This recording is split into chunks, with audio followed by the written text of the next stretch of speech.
people are still kind of stuck in these, fiat currency silos. And they have the continued risks of debasement and siphoning off of value towards the top, and all sorts of problematic cross-border things and censorship. On one hand, it's funny because the more countries try to use the negative powers of CBDCs, the more they make it obvious to people why they would want to leave that system. So it's like the worse they make their product, the better Bitcoin looks. Whereas if they make the product and it's very benign, like say, the United States today or Europe today, like it's our systems in a lot of ways suck, but they're benign enough to a lot of people that they don't see why they need Bitcoin, especially when you have Bitcoin is taxed, Bitcoin has a little bit more of a UX challenge, Bitcoin, when you factor all those things in, people consider the current system workable enough. For thousands of years, basically, humans have been trying to make gold and silver easier to use, right? So they have various divisibility or transportation limitations. And so for thousands of years, proto-banking has been a convenience tool over that. And in the past several centuries, full service banking has been a more elaborate tool over that. But the problem is that increasing level of abstraction,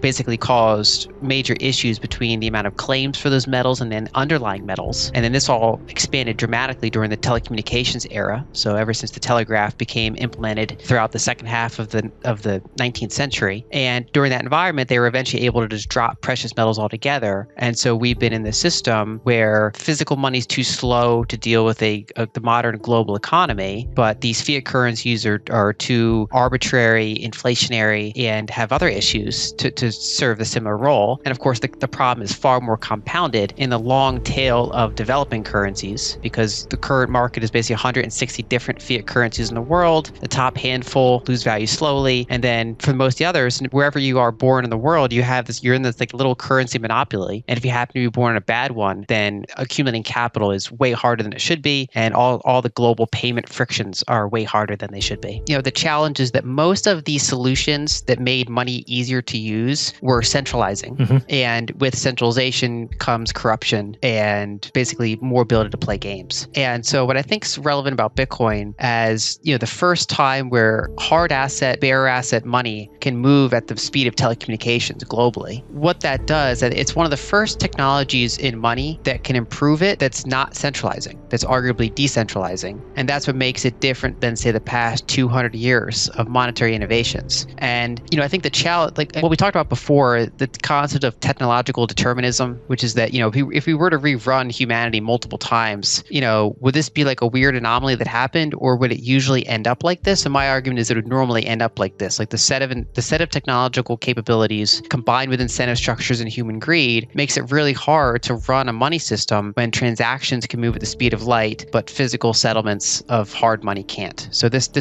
century and a half window is a weird window to navigate, but it's a window that would come up over and over again for any civilization that reaches this type of complexity. And what's interesting about Bitcoin is it's potentially the closing of that era. If it's successful in the longer run and at scale, then it's the first time where digital settlements are just as fast as digital transactions, basically, and that can de-abstract, simplify, and decentralize the money system. The challenge from Bitcoin, and one of the things that the critics have pointed out from the beginning, is that no one stops you from making a duplication of it. There's no limit to how many different cryptocurrencies can exist, and so they rely on network effects, depth of liquidity, their own unique properties to establish such a degree of dominance that near identical new entrants are not really going to have a chance, right? And so this is kind of this bootstrapping period is this phase where we see if the technology is strong enough to resist all those types of challengers and establish a certain degree of network effect and liquidity and dominance and all that in order to become truly scarce and gold-like. And again, I would defer to technological determinism in the sense that I think anytime this type of technology gets developed, if we were to rerun these past 15 years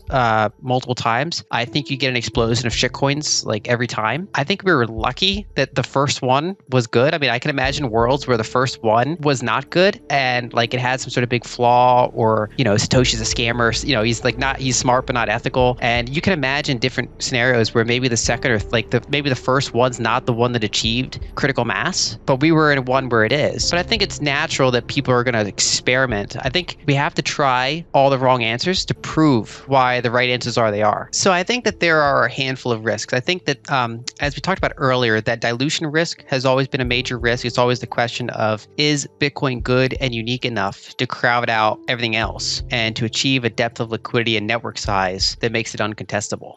And so far it's been able to do that. It's only ever really had one challenger of anywhere near the same scale. No other one even comes remotely close. And so it's so far it's done very good in that track. The other areas are, if major governments got very aggressive on Bitcoin, like if you had the United States and Europe just kind of take their gloves off and just try to go full, like just try to kill this thing as much as possible, I don't think they'd be successful, but I think they could slow it and cripple it enough that it could greatly extend.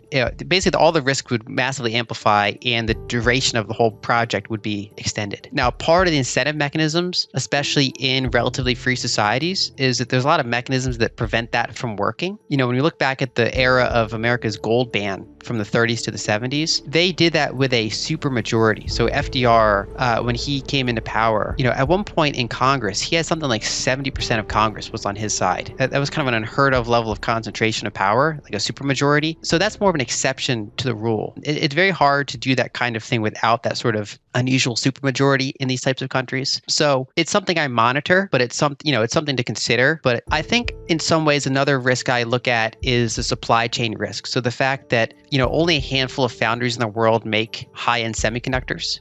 This is not just a Bitcoin problem. This is like a tech concentration problem, especially given current geopolitics. But one of the clever ways governments could try to attack it is going after the supply chain and control the production of ASICs. That's one of the weak spots. And then I think lastly, it would be things like unforeseen technical bugs that are bad enough to damage Bitcoin's reputation. So if there's been bugs in Bitcoin's past. Luckily, none of them were catastrophic.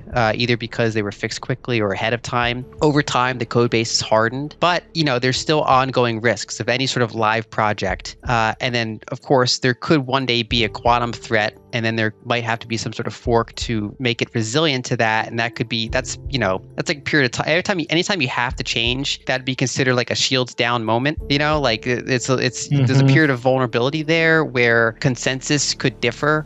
There could be schisms, there could be challenges to make that possible. So I think it's not a risk-free asset. It's something that has to be monitored, but that I think all the pieces are there. And I think it at least has the tailwind of technological determinism on its side, which is not necessarily to say that Bitcoin has to win, but that this kind of technology, I think, is in some ways inevitable. And if you kill it, it'll try to keep coming back. It's something that exists now. It's out of Pandora's box.